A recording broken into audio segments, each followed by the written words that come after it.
कुछ चीज़ें आपको एकदम से शॉक करती हैं ना, कि जैसे अभी हम बिल्कुल ही मतलब ब्रेक में आ ही रहे थे तो मैंने एक खबर पढ़ ली जिसमें जो पहला मैच हुआ है ना कतर में, कतर और इक्वाडोर का, तो उसमें आप सोचेंगे कि जापानियों का क्या लेना देना है। एक कतर एक टीम खेल रही है, एक इक्वाडोर, फुटबॉल की बात हो रही है। जैसे ही मैच ख़त्म हुआ सारे चले गए स्टेडियम से। जापानी फैंस ने पूरा स्टेडियम साफ़ किया, मतलब वो थैले लाए हुए थे, उन्होंने ट्रैश कैन में वो कैन्स डाले, फिर टिश्यू, रैपर्स, खाने पीने की, मतलब जो भी चीज़ें थी वो सफाई में लग गए। मतलब कि ये क्या कौम है भाई, ये पहले भी कर चुके हैं, अजीम लोग हैं। ये हर जगह पहुंच के करते हैं। मेरी बात ये इनका ये मुझे लगता है कि इनका बेस्ट फेवरेट पास टाइम है सफाई करना। Maybe they just can not take the गंदगी बिकॉज वो खुद इतने, उनकी मतलब it's a part of their DNA कि वो सफाई रखते हैं, अपने मुल्क में भी रखते हैं। तो उन्होंने कहा हम जहाँ जहाँ जाएंगे ये हमारा एक सिंबल है कि आपको पता चल जाए कि हमारे थे कि सब कुछ साफ होगा, और वो सफाई करना स्टार्ट हो गए। पता है क्या, सलूट। कल परसों की बात है, मेरा कराची में बिजनेस रिकॉर्डर रोड और फिर आगे वहाँ से नाज़िमाबाद जाने का इत्तेफाक हुआ। अल्लाह माफ़ करे, इस कदर गंद है उस सड़क पे, इस कदर गंद है उस सड़क पे कि समझ में ही नहीं आता। और हम सिर्फ इदारों को या सरकारों को मुर्द इल्ज़ाम नहीं ठहरा सकते, मतलब हम लोग खुद भी ख्याल नहीं करते। ऐसा ही है, खुद भी किसी को कोई ख्याल नहीं है कि वो थैले भर भर के अपने घरों के सामने, अपनी दुकानों के सामने, अपने फ्लैटों से खिड़कियों में से नीचे फेंक रहे हैं। कुछ नहीं पता क्या हो रहा है, मतलब अच्छा क्या लेवल है। अच्छा, और मजे की बात है, छोटी छोटी कचरा कुंडियां जो है ना हम डेवलप कर लेते हैं। किसी पहले एक दो लोगों ने अपना कोई यूज्ड कुछ चीज़ें फेंक दी, उसके बाद फिर लोग कहेंगे अच्छा कूड़ा इधर फेंकना है। बेशक it might be in the middle of the road और अ वॉकवे और व्हाटएवर, उस पर सारे जमा करना स्टार्ट हो जाएंगे और यही सोचेंगे कि देखिए हमने तो साइड पे ही लगाया हुआ है ना। मतलब हर 2 मिनट बाद ऐसी छोटी छोटी कुंडियाँ आएंगी। Basically do whatever you. थोड़ी सी जहमत नहीं करनी कि जहाँ एक्चुअली वो बास्केट, वो डब्बा, वो कचरा कुंडी बनी हुई है, वहाँ पे अगर वो 500 मीटर दूर है तो वहाँ पे नहीं जाएंगे, एक नई कचरा कुंडी बना लेंगे। वैसे अबाउट दैट बहुत सी जगह हैं जैसे कि हमारे बीचेस जहाँ ये ज़्यादा होने चाहिए, ये बड़े बड़े बिन्स या ट्रैश कैंस वगैरह ज़्यादा होने चाहिए। और मैंने खुद you know where our gym is, और वो आपको काफ़ी दूर तक जगह नज़र आ रही होती है, नहीं है इतने एडिक्वेट जितने होने चाहिए। तो थोड़ा सा हम भी फैसिलिटेट नहीं करते और आवाम तो फिर वो तो 2 कदम नहीं वॉक करेंगे कुछ। अच्छा जी, अभी आगे बढ़ेंगे और हम ज़रा क्रिकेट की बात करेंगे। फुटबॉल के बारे में तो आपको बताते ही रहेंगे। अब पाकिस्तान और इंग्लैंड के दरमियान टेस्ट सीरीज़ के लिए कौमी टीम का ऐलान कर दिया गया है। 18 रुकनी स्क्वाड में 2 नए खिलाड़ी भी मुतारिफ करवाए जा रहे हैं, जिनका नाम है अबरार एंड मोहम्मद अली। ठीक है, मैंने इनके स्टैट्स भी आपने निकाल के रखे हुए हैं। जबकि साबिक कप्तान सरफराज अहमद भी स्क्वाड में शामिल हैं। मोहम्मद अली, अबरार अहमद को डेब्यू कराया जाने का इम्कान है, इनफैक्ट हो गया है।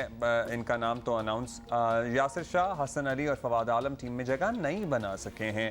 यासिर शाह की जगह नौजवान स्पिनर अबरार अहमद को मौका दिया गया है। जैसा कि अभी आपने बताया, भी कहा जा रहा है कि एक बॉलर का इजाफा और बैटर की कमी से हमारी बैटिंग लाइनअप पर दबाव आ सकता है। चीफ सेलेक्टर मोहम्मद वसीम कहते हैं कि स्क्वाड की सिलेक्शन में डोमेस्टिक परफॉर्मेंस को भी सामने रखा गया है। वैसे तो कुछ नाम हमारे सामने भी हैं डोमेस्टिक परफॉर्मेंस के, जिनको आई वंडर क्यों शामिल नहीं किया गया अगर तो डोमेस्टिक परफॉर्मेंस को ही सामने रखा गया है। जैसा कि left arm medium fast bowler हैं मीर हमजा। अगर उनके रिकॉर्ड्स चेक करें बाकी लोगों से तो उनके रिकॉर्ड्स तो बहुत बेहतर हैं। मीर हमजा ने 92 फर्स्ट क्लास मैचेस खेले हैं और उनके दीगर लोगों के मुकाबले में खासे बेहतर रिकॉर्ड हैं, लेकिन ये शामिल नहीं है। खैर ये भी बातें हो रही हैं जी, ये भी बातें हो रही हैं। मीर हमजा को आप देख भी रहे हैं और 6 बार मैच में 10 विकेटें और 27 बार मैच में 5 विकेटें हासिल कर चुके हैं, but he is not a part of it any more. Test match भी अच्छा जी, रिजवान और हारिस रऊफ लगातार क्रिकेट खेल रहे हैं, अब टेस्ट टीम में भी शामिल हैं। शायद इन्हें आराम दिया जा सकता था, बाय द वे, शायद। अच्छा जी, अब आपको पता ही है कि ये टेस्ट जो है ये रावलपिंडी से स्टार्ट होंगे और 1 दिसंबर से, और फिर 9 को दूसरा भी होगा। एनीवे जी, हमें आकिब जावेद ने ज्वाइन किया, उनसे भी पता करते हैं अबाउट यू नो खासतौर पे ये जो न्यू लड़के हैं उनके हवाले से भी बात करेंगे और जिनको नहीं रखा उनको क्यों नहीं रखा। सबसे पहले तो आकिब ये ज़रूर आप बता दीजिएगा हमें कि जो दौरा हो रहा है अभी, ऑब्वियसली तारीखी दौरा तो है और टीम का अनाउंसमेंट भी कर दिया है, हसन अली, फवाद आलम और यासिर शाह अपनी जगह नहीं बना सके, तो आप समझते हैं कि ये मुनासिब फैसला है कि इन तीनों को रिप्लेस किया जाए विद समथिंग न्यू? यासिर तो पहले इन एंड आउट हो रहे हैं और ज़्यादा अच्छी परफॉर्मेंस भी नहीं रिसेंट पास में दी उन्होंने, इसी तरह Hasan Ali is also struggling, injury से वापस जब से आए हैं वो उस तरह की पेस और उस तरह की परफॉर्मेंस वो नहीं दिखा सके। सो आई थिंक फ़हीम अशरफ का वापस आना इज़ गुड साइन, हालांकि उसको ऑस्ट्रेलिया में भी होना चाहिए था T20 वर्ल्ड कप में। और उसके अलावा इब्रार को रखा है इन्होंने, मोहम्मद अली एक नया फास्ट बॉलर आया जिसने डोमेस्टिक में अच्छी परफॉर्मेंस दी है। हारिस का लगता है टेस्ट डेब्यू होने जा रहा है। आगा सलमान है, साउथ शकील है, जिनको फवाद आलम की जगह लेकर आए हैं। सो आई थिंक फवाद ने खासा अच्छी परफॉर्मेंस भी दी, फिर उसको 10 साल बाहर भी रखा, वापस आया। सो आई थिंक उसको ऐसी मिला जवाज निकाल देते हैं और फिर वो परफॉर्मेंस देता है। और आई थिंक ये थोड़ा सा मेरा ख्याल फवाद को कंटिन्यू करना चाहिए था। अच्छा आतिफ भाई ये बताइएगा कि पाकिस्तानी टीम में जिन लोगों को की जगह बनी है जिनकी, वो हैं फ़हीम अशरफ, अबरार, मोहम्मद अली। अब ये बॉलिंग ऑप्शंस हैं, तो क्या समझा जाए कि सिलेक्शन कमेटी बैटिंग डिपार्टमेंट से मुतालिक जो भी हमारी परफॉर्मेंस है उससे बिल्कुल मुतमईन है उससे? देखिए टेस्ट मैच को आप जब शाहीन जैसा बॉलर आपके पास अवेलेबल ना हो तो फिर आप ये सोचते हैं कि फिट और नए टैलेंट को, मोहम्मद अली को लेके आए, हारिस को टेस्ट डेब्यू कराएंगे। और इसके साथ फ़हीम अशरफ, क्योंकि जब पाकिस्तान में मैचेस होंगे तो स्लो पिच होगी, लंबे लंबे ओवर्स करने पड़ेंगे फास्ट बॉलर को। तो आई थिंक इस तरह का ऑलराउंडर जो है वो अच्छा ब्रीदर देता है फास्ट बॉलर के लिए। लगता तो मुझे यही है कि पाकिस्तान टफ टाइम देगा इंग्लैंड को, क्योंकि स्लो और लो बाउंस पिचेस होंगी जहाँ पे पाकिस्तानी जो बैटर्स हैं उनके लिए भी एडवांटेज होगा।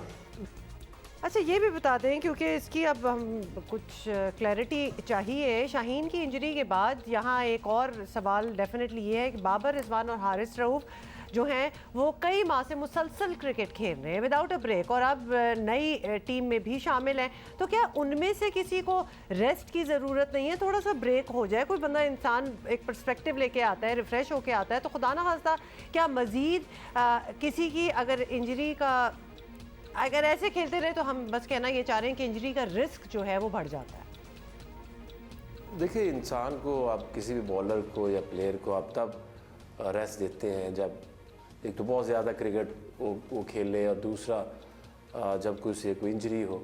सो आई थिंक कि अभी हारिस ने तो T20 क्रिकेट खेली है या 50 ओवर्स खेले। आई थिंक कि उसके लिए अब ये है कि तीनों के तीनों टेस्ट में जा रहे हैं। पहला टेस्ट में बताएगा कि उसकी फिज़िकल कंडीशन क्या है, सेकंड टेस्ट के बाद तो डेफिनेटली कंसल्ट तो करते ही हैं और कॉशियस रहना चाहिए, क्योंकि फास्ट बॉलर्स जो होते हैं वो बड़े, उनकी टेक केयर करनी पड़ती है।